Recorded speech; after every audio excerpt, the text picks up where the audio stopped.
I'm going to show you how to do some adjusting on a pattern that you may have for a pair of leggings. So this pattern is probably going to be cut out as one piece. So the front of the pattern and the back are joined as one. So this is basically, this center line is kind of indicating roughly the side seam.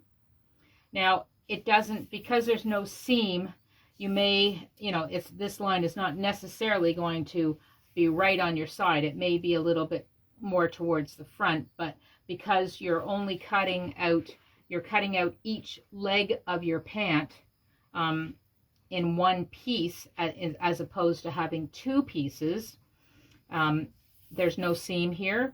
So if your pattern looks like this, you need to know that you're going to be cutting this with the greatest amount of stretch at the crosswise grain, and the lengthwise grain is going to be cut nearest or parallel to the selvage edge.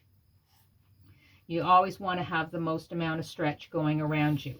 Now on this pattern, you can see that I have already drawn, I have my crotch line, or my upper, like my very top thigh. So this measurement here indicates where the top of my leg joins my body.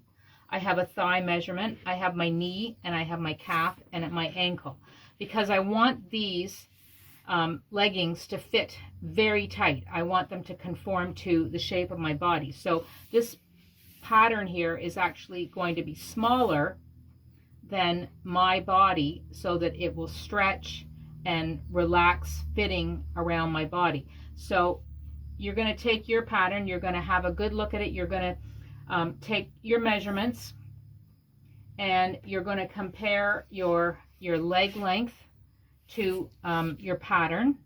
You may have to fold your pattern to get the right length that you need.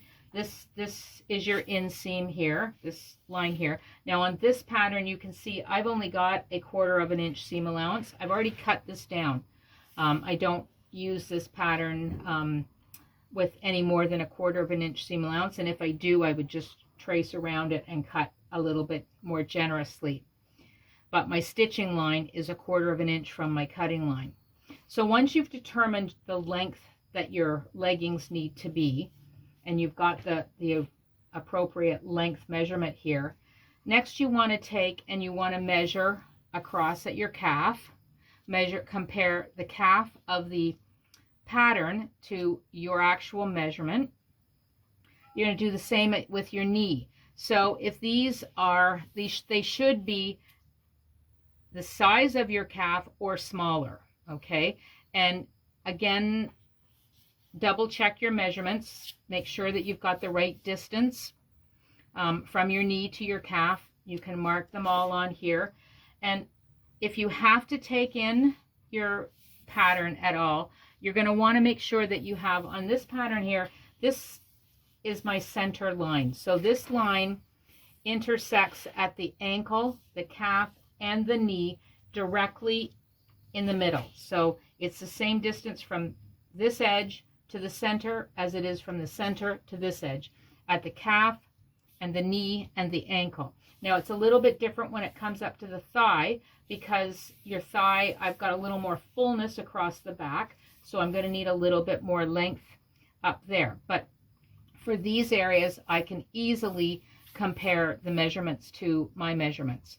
And if I need these to be smaller, what I'm going to do, if this has to be 1/2 an inch smaller, I'm going to bring it in 1/4 of an inch from this side seam and 1/4 of an inch from this side. Same at the ankle and same at the knee. Whatever it is you need, you do the same on the inseam or the back seam as the front of the leg. You're going to do it equal from the knee down. Now, when you get up to the thigh, you can still do it the same amount. If I say I need this to be an inch smaller, so I can take it in 1/2 an inch on this side and 1/2 an inch on this side, but my line may gradually go up. This measurement may be a little wider or a little narrower than it is here, but you'd still take it in the same amount from the sides.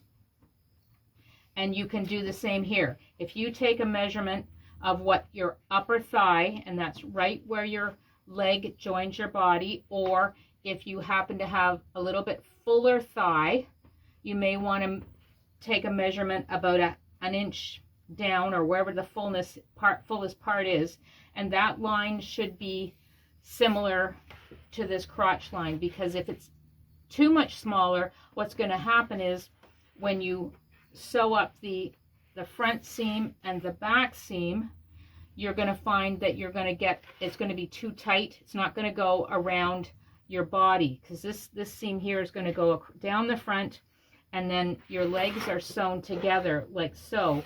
So you'll have two of these. So you'll have a left and a right leg, and you're going to sew your inseam together, but you're going to have this seam here is going to be where your body sort of fits in here. So this will be the front, and it will go through your legs and up the back. So you want to make sure that you have enough room for it to go around from your waist at the front, through your legs, back up to the center back of your pants. So you've got to kind of watch that upper thigh measurement and compare it to the crotch line measurement. Make sure the two are fairly similar.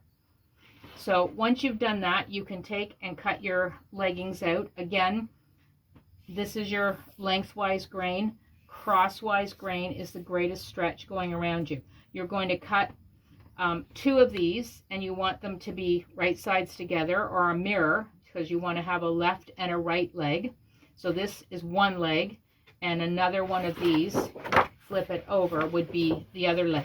Okay, so you're going to have two of these, and then whatever you're going to do for your waist is going to, whether it's a yoke at the waist, whether you're turning it down and just putting elastic in, or if you're putting a separate fitted waistband on, you'll do all of that up here. Okay,